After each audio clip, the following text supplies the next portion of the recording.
In this exciting episode, we're going to talk about a favorite of many gardeners, sugar snap peas. So stay tuned.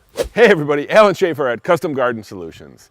The sugar snap peas we're going to be planting today are very sweet.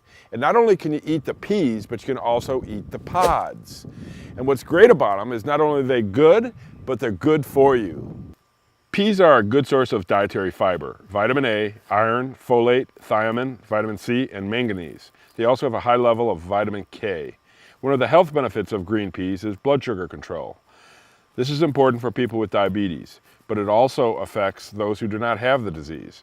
Spikes in blood sugar levels can affect your energy, memory, and other parts of the body. Green peas have a low glycemic index, so blood sugar does not increase dramatically right after eating them. In addition, the fiber and protein naturally found in peas helps control blood sugar levels. Protein and fiber can affect how quickly carbohydrates are absorbed in the body. They also help people feel full and avoid overeating. The nutrients in green peas may prevent high blood pressure. The magnesium, potassium, and other minerals in the peas are good for the heart. Studies show that people with low levels of these minerals are more likely to have high blood pressure. In addition, green peas have antioxidants that can prevent cell damage that can lead to high blood pressure. So peas are basically good, and they're good for you. Peas prefer a rich, loose, well-draining soil. The pH anywhere from about 6 to 7.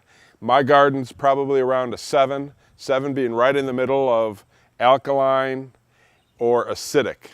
And one other thing to remember is that these are going to be a vining plant, so they're going to grow about 5 feet high, maybe more. So if you're growing corn or pole beans, or like we are here, sugar snap peas, you might want to put them in the Western Hemisphere, like here in North America, on the north side of your garden. What you don't want to have happen is have them shade the sun from other plants like peppers and tomatoes that require or prefer a lot of sun. So put them on the north side of your garden. I usually direct sow my sugar snap peas, and I'm going to do so this year, but I'm also going to run a test where I start some sugar snap peas inside under the lights, and I'll transplant them later. So in 6 to 8 weeks, check back and we can get the results of that little test. Sugar snap peas take about 60 to 65 days until harvest, and they're going to take about 7 to 10 days before they emerge from the ground from germination. Sugar snap peas are considered a cool weather crop, and normally, and again I say normally, nothing I do here is normal, but normally it's recommended that you start your sugar snap peas after your last frost. I'm in zone 5B, just outside of Chicago. Our last frost was sometime around the 20th of May or so. Today is July 30th, and I'm going to be starting some sugar snap peas today. And now you're probably saying to yourself, wait a second, Alan, didn't you just say it's normally recommended that they're grown on about after the last frost, which was about May 20th, and today's July 30th? What are you doing, man?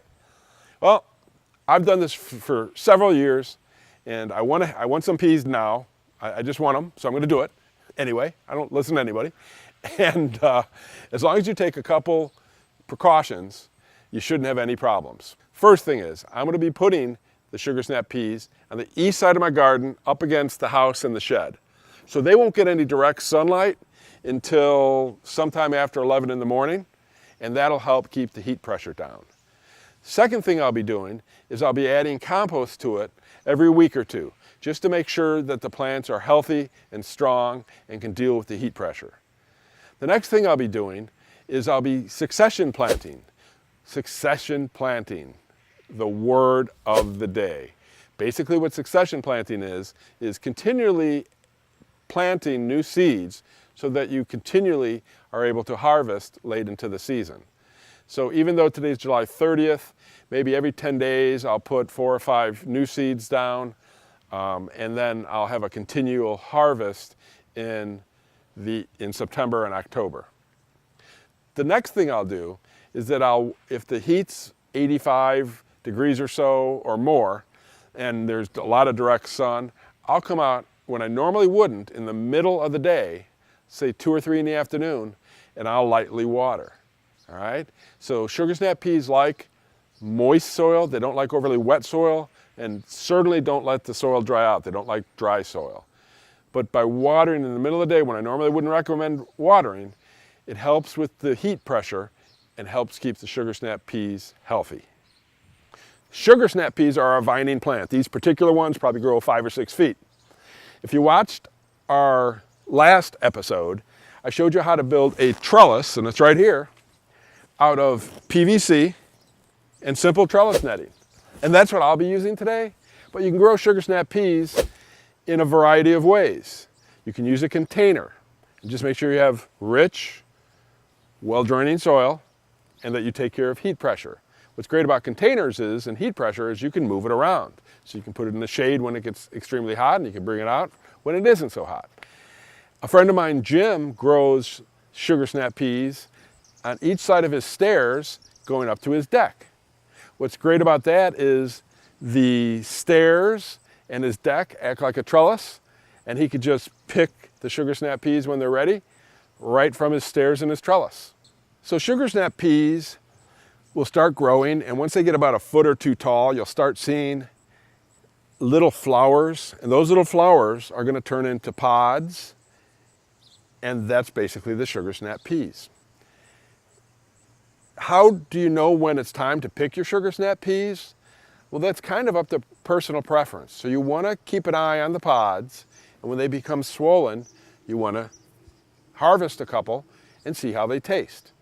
If you like the taste, then that's when you know what size they need to be for you to harvest. You don't want to wait too long, because if they get too big, they get hard and they just don't taste as good. You also don't want to leave them on too long or longer than you need to. The more you pick off, the more energy you're going to have for future growth and more pea pods. And remember that peas are nitrogen fixing plants. If you don't know what nitrogen fixing is, check out the episode we did a week or two ago on nitrogen fixation. I think it was called Better Peas and Beans. And then I talked about rhizobium, so that's in the title. But check it out, it's in the video section. And basically what it's all about is 78% of the air around us is nitrogen, but it's in a gas form, plants can't use it.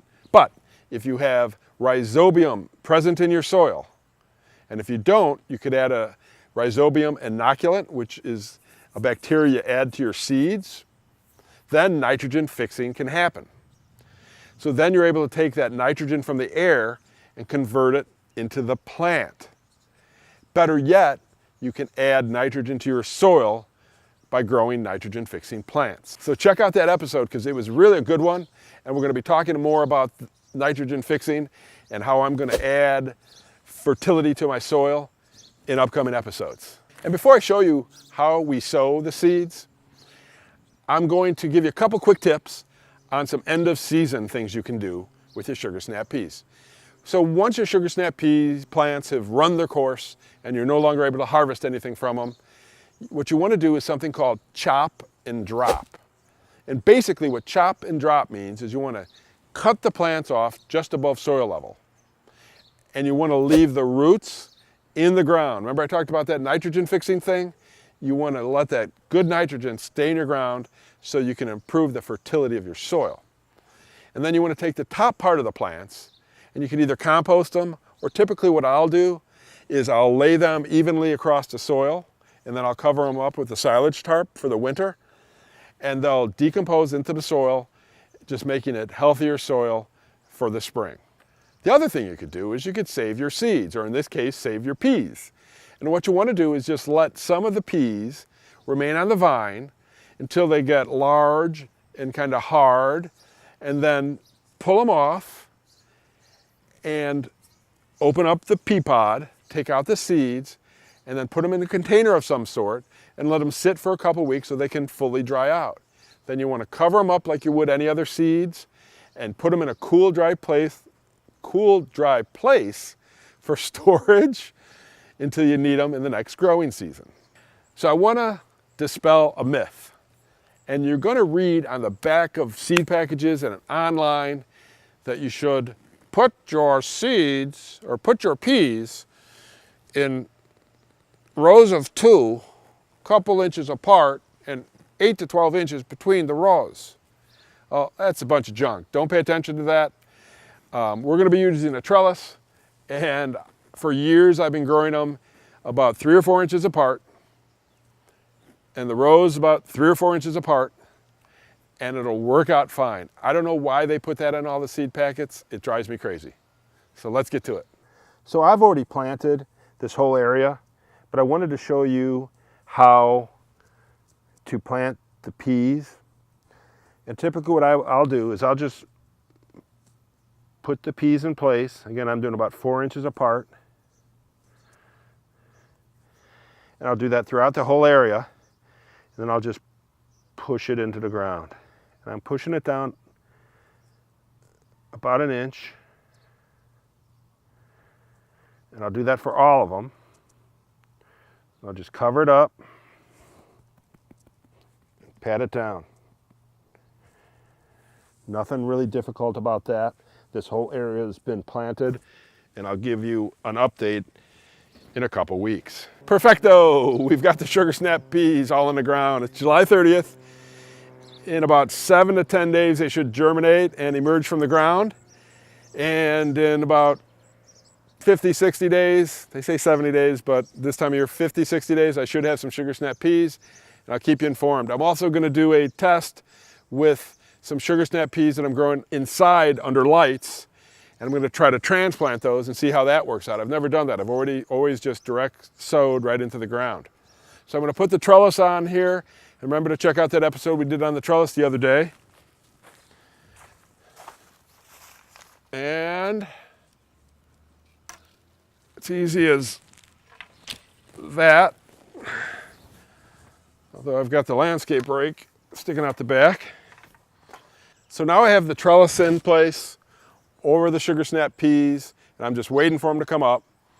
But what might happen, and it happens almost every year, is the sugar snap peas start growing, and they'll fill up that trellis. And if a storm comes in or high winds come in, it could blow over the trellis, right? So what I've developed is I've taken a 2-foot piece of rebar and I've bent it into kind of like a candy-shaped cane, and I'll put this on, I'll put 2 of these, but I'll put this on the bottom of the trellis and I'll drive it into the ground so it holds the trellis down. Trust me, it holds it down pretty good. Let me show you how. So I'll just put this right here. And look how loose this compost is, or the soil is. It goes, I just went down 18 inches with that. And I'll just kick it in the bottom. And I'll put one on the other side too. And this trellis, it ain't going anywhere. I'm Alan Schaefer at Custom Garden Solutions, where we do just that. Our channel is all about helping you grow herbs and vegetables and all kinds of cool garden stuff so that you can live a healthier and happier life. If you're new to the channel and you want to learn all about growing herbs and vegetables and all kinds of cool garden stuff, start today by subscribing right there. It's free, so subscribe. You can always unsubscribe, and make sure you hit the notification bell then so that you're alerted whenever we release a new episode, because you never know what I'm going to be talking about next. And before I go to the next statement, everybody knows the pepper. I'm not sure if it's a he or a she, but I don't have a name for it. So I need your help. So put that in the comments below. What should we call the pepper? And don't say Alan the pepper, because it's not going to be Alan the pepper. And here's the star of the show, the pepper.